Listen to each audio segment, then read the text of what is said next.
कहीं ज़्यादा उनका दायित्व भी बढ़ गया कि राज्य में भाजपा नेता विधायकों का रक्षा का भी एक सवाल उठ गया। आए दिन हम लोग अभी देख रहे हैं जहाँ जहाँ समीक्षा बैठक हो रही है भारतीय जनता पार्टी का, वहाँ इस प्रकार की स्थितियाँ उत्पन्न हो रही हैं कि कानून व्यवस्था भी अब उसमें एक बड़ा सवाल बनकर खड़ा हो गया। जो मीडिया में जो रिपोर्टें आई, चाहे वो दुमका का हो या देवघर का, ये बड़ा विभत्स रूप लिया है। देवघर के माननीय विधायक के साथ भाजपा के ही जो आपराधिक किस्म के लोग हैं, जो सांसद से सीधे तौर पर जुड़ाव रखते हैं और उन्हीं के संपोषित भी हैं, उन लोगों ने जिस प्रकार से गाली गलौज की, मारपीट करने का काम किया, दुमका में जो बातें सामने आई, यह साफ दर्शाता है कि भारतीय जनता पार्टी का आज का चरित्र और चेहरा क्या है।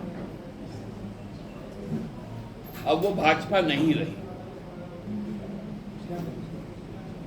और इसका सीधा असर केंद्रीय नेतृत्व के निर्णय पर भी दिखा कि जिस प्रकार आसाम के मुख्यमंत्री और भाजपा के नेता को यहाँ चुनाव का सह प्रभारी बनाया गया, उनकी भी भाषा आप लोग देखें तो वो भाषा में केवल उन्माद ही नजर आता है। यही हाल भाजपा के कार्यकर्ताओं का, अपने ही नेताओं को गाली गलौज करना, मारपीट करना, जो यहाँ से पदाधिकारी जाते हैं उनके साथ में धक्का मुक्की करना। हमको लगता है कि एक विचित्र स्थिति बन गई है। हम लोग चाहते थे कि भारतीय जनता पार्टी विधानसभा का चुनाव हमारे विपक्ष में लड़े, लेकिन अब आपस में ही लड़ रहे। यह अजीब विडंबना है। एक तरफ आप प्रभारी भारी भरकम नाम वाले को भेजते हैं, कार्यकर्ता लुत्थम जूता करते रहते हैं, ये कौन सा तरीका है। और बाबूलाल जी प्रदेश के अध्यक्ष, हर समीक्षा बैठक में वो क्यों नहीं पहुंच रहे। दुमका में तो बातें आई कि दुमका का चुनाव प्रधानमंत्री जी ने हारने का काम किया। उन्होंने स्पष्ट तौर पर पत्रकारों को कहा कि यहां मैं नहीं हारी हूं, यहां मोदी जी हारे हैं। अब जब भाजपा के ही लोग इस बात को कह रहे हैं कि मोदी जी की हार हुई, जीते हुए सीट में भी उनके विधायक सुरक्षित नहीं है, तो राजनीति किस रसातल में जा रहा है, इसी चिंता से आज हम लोग आपको अवगत करा रहे हैं। अब राज्य सरकार ने जिस प्रकार से काम शुरू किया आचार संहिता के बाद, उनसे कैसे ध्यान भटकाया जाए। लोगों को उनके जरूरत के हिसाब से जो चीजें करनी चाहिए उस पर कोई बात नहीं है। यह सिलसिला बंद होना चाहिए और कम से कम समीक्षा बैठक में राजनीतिक कार्यकर्ताओं को जब आप बुलाते हैं तो उनको प्रशिक्षित भी कीजिए। ये कौन सा तरीका है कि यहां से जो प्रभारी जाते हैं उनको धक्का देके भगाया जाता है और बड़ा शुचिता की बात होती है। इन तत्वों की पहचान कौन करेगा।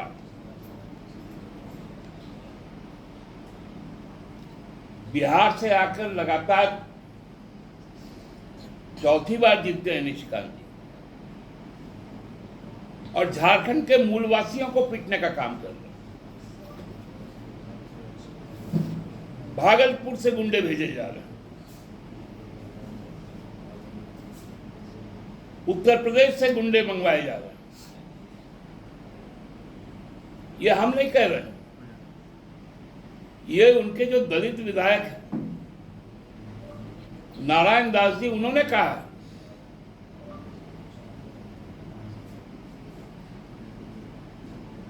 तो भारतीय जनता पार्टी को, उसके प्रदेश के नेताओं को इस राज्य के जनता से माफी मांगनी चाहिए।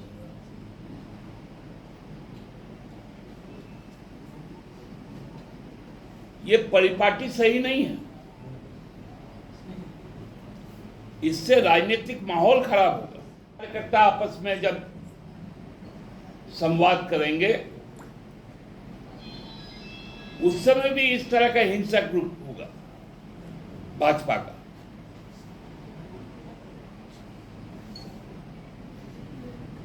संपूर्ण परिप्रेक्ष्य में संथाल परगना के जो दुमका, हमको नहीं मालूम है कि राजमहल का समीक्षा होगा भी या नहीं होगा। होगा तो वहां कौन पिटाएगा? कहीं अगले निशाने पे अनंत ओझा तो नहीं है?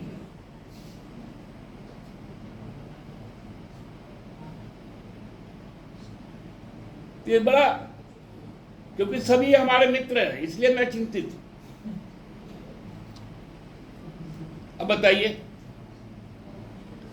आदित्य साहू जी यहां से गए, उनको धक्का दे दिया।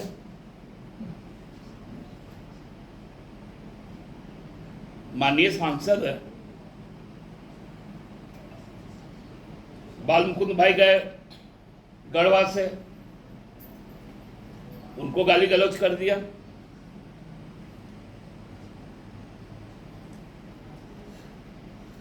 अब यहां से कोई जाएगा राजमहल का समीक्षा में, मालूम चला गाड़ी से गया, उधर से एम्बुलेंस से आया। तो पुलिस विभाग को भी सूचित करके भाजपा को अपना समीक्षा बैठक रखनी चाहिए,